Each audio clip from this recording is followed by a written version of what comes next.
بسم اللہ الرحمن الرحیم صلی اللہ علیہ محمد صلی اللہ علیہ وآلہ وسلم۔ السلام علیکم، welcome to my YouTube channel. تو آج انشاءاللہ ہماری ایک نئی حدیث جس میں ہمارے نبی صلی اللہ علیہ وآلہ وسلم نے ہمارے جسم کا ایسا کون سا حصہ ہے جو جہنم میں جائے گا اور کس وجہ سے جائے گا اس بارے میں ذکر کیا ہے۔ تو ہمارے نبی صلی اللہ علیہ وآلہ وسلم نے فرمایا، ٹخنوں کا جو حصہ پجامے کے نیچے رہے گا وہ جہنم میں جائے گا۔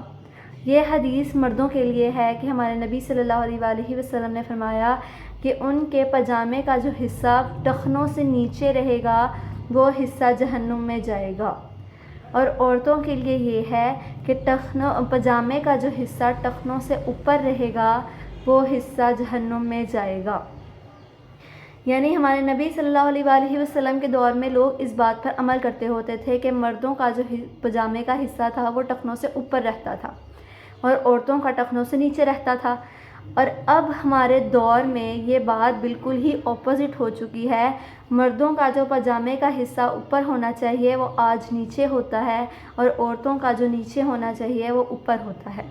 تو ہمارے نبی صلی اللہ علیہ وآلہ وسلم نے ہمیں صاف الفاظ میں بتا دیا کہ جو پجامے کا حصہ ٹخنوں سے نیچے رہے گا وہ جہنم میں جائے گا، اور عورتوں کے لیے جو پجامے کا حصہ اوپر رہے گا وہ حصہ جہنم میں جائے گا۔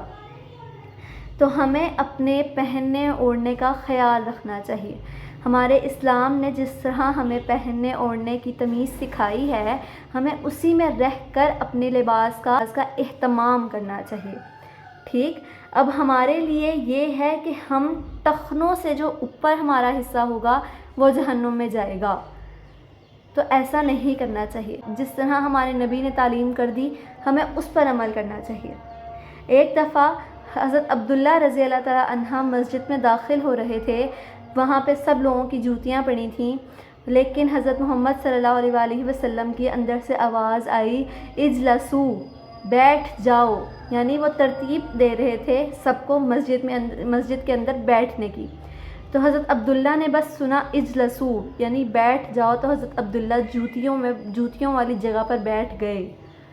جس طرح حکم ہو گیا ہم نے سنا اور ہم نے کر لیا۔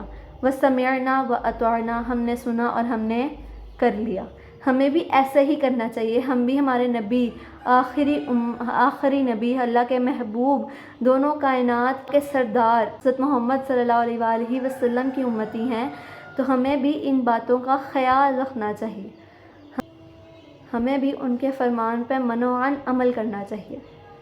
ہمیں نہیں پوچھنا چاہیے کیوں، کیسے اور کیا۔ انہوں نے فرما دیا، ہم نے کہا وَسَمِعْنَا وَأَطَعْنَا، ہم نے سنا اور ہم نے عمل کیا۔ تو یہ تھا ہمارا آج کا ٹاپک۔ ملتے ہیں انشاءاللہ نیکسٹ ویڈیو کے ساتھ۔ السلام علیکم۔